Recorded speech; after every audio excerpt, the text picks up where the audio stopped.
On ही नहीं की, बगैर रिकॉर्डिंग के हमने पूरी क्लास खत्म कर ली।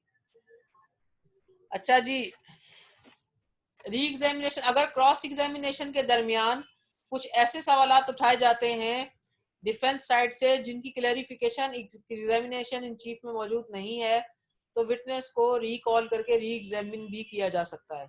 लेकिन अगर उसी री एग्जामिनेशन के दरमियान कोई ऐसी जो है वो ऐसे फैक्ट सामने आ जाते हैं जो कि बिल्कुल न्यू है और उनका जिक्र जो था प्रीवियस क्रॉस एग्जामिनेशन में भी नहीं था और ना ही उनका एग्जामिनेशन जो है वो चीफ में कोई तस्करा था, ऐसी सूरत हाल के अंदर कोर्ट को री एग्जामिनेशन के दरमियान जो है वो डिफेंस साइड को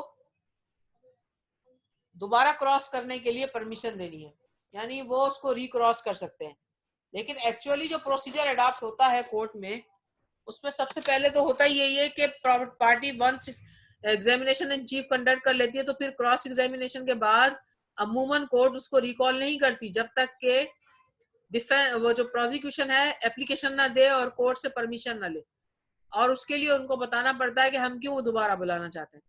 अब अगर उसमें कोई ठोस बात सामने आ जाती है कि जनाब हाँ ये जरूरी है इनको बुलाना, तभी कोर्ट अलाउ करती है। और जब भी री एग्जामिनेशन होता है तो वो डिफेंस साइड की मौजूदगी में होता है और डिफेंस को पूरा पूरा चांस दिया जाता है कि वो उसको क्रॉस करे। और आर्टिकल 133 में भी यही बात कर रहा है कि री एग्जामिनेशन जो है क्रॉस एग्जामिनेशन के जवाब में भी किया जा सकता है, यानी न्यू फैक्ट बेशक सामने ना लाने हो, लेकिन अगर कोई ऐसे ऐसे क्वेश्चंस आ जाते हैं ड्यूरिंग क्रॉस एग्जामिनेशन जिनका क्लेरिफाई होना जरूरी है किसी केस के लिए, तो उस पर्पस के लिए भी री एग्जामिनेशन जो है वो किया जा सकता है। लेकिन अगर कोई न्यू फैक्ट इंट्रोड्यूस करवाएगी प्रोसिक्यूशन साइड तो फिर जो है री क्रॉस भी किया जा सकेगा डिफेंस साइड से।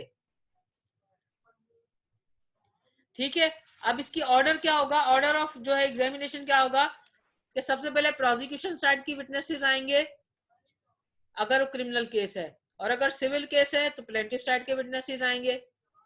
उसके बाद जो है वो उनको पहले उसका उनका चीफ लिया जाएगा, फिर क्रॉस किया जाएगा और जरूरत पड़ी तो री एग्जामिनेशन होगा, री क्रॉस होगा, फिर डिफेंडेंट साइड के विटनेसेस आएंगे और डिफेंडेंट साइड के विटनेसेस को भी इसी तरतीब से एग्जामिन किया जाएगा कि उनको पहले उनका चीफ होगा, फिर उनका क्रॉस होगा और जरूरत पड़ी तो उनको री एग्जामिनेशन भी किया जा सकेगा।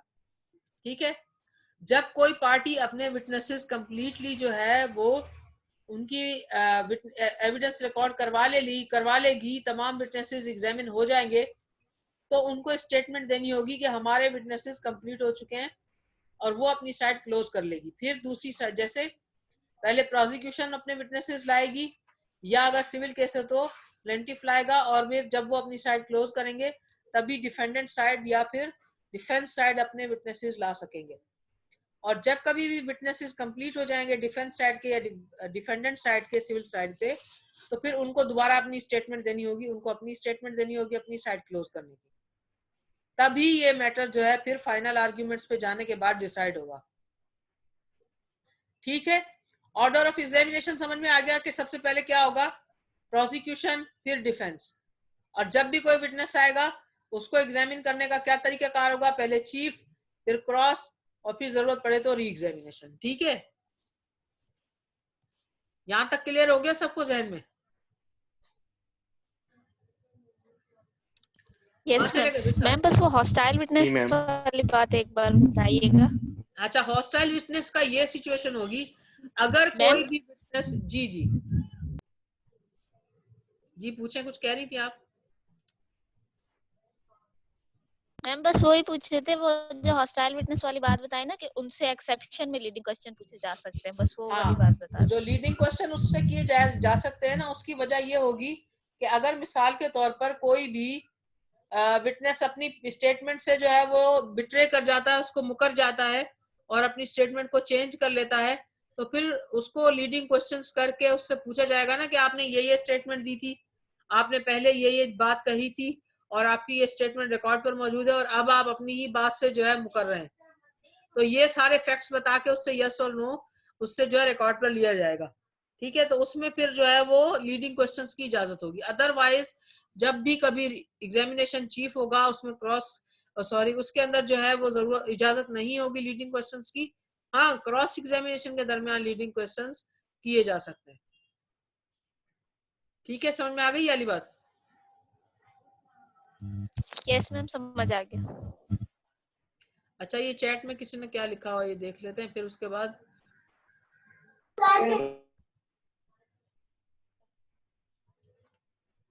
अरे हाँ, किसी ने रिकॉर्डिंग ऑन, अच्छा उमैमा ने कहा हुआ है।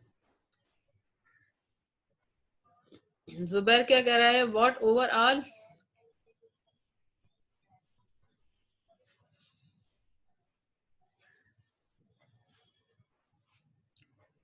ये बात समझ में नहीं आई, चलें बाद में देखेंगे इसको। अच्छा, बहरहाल ये जो है अभी हमारे ये सेक्शन कौन कौन से कंप्लीट हो गए, 130, 131, 132, 133। ठीक है, 130 जो था वो बात बता रहा था कि किस ऑर्डर के अंदर आप बुलाएंगे अपने विटनेसेस को। अच्छा, 131 डिस्क्रिशन के बारे में बता रहा था कि कोर्ट चाहे तो पूछ सकती है कि भैया आपको ये विटनेस क्यों बुलाना है, इसकी क्या जरूरत है। और 132 के अंदर पूरा का पूरा पूरी तरतीब थी, 133 में भी पूरी तरतीब बताई गई थी कि किस तरीके से एग्जामिन किया जाएगा विटनेसेस को, उसका क्या तरीकाकार होगा। अब 134 से इंशाल्लाह हम नेक्स्ट क्लास के अंदर दोबारा स्टार्ट करेंगे अपना। अच्छा, अटेंडेंस ले लिए मोराई आपने? Yes ma'am. चलें ठीक है, हमारी क्लास का वैसे ही टाइम खत्म हो रहा है। ठीक है मैम। चलें, best of luck, Allah Hafiz.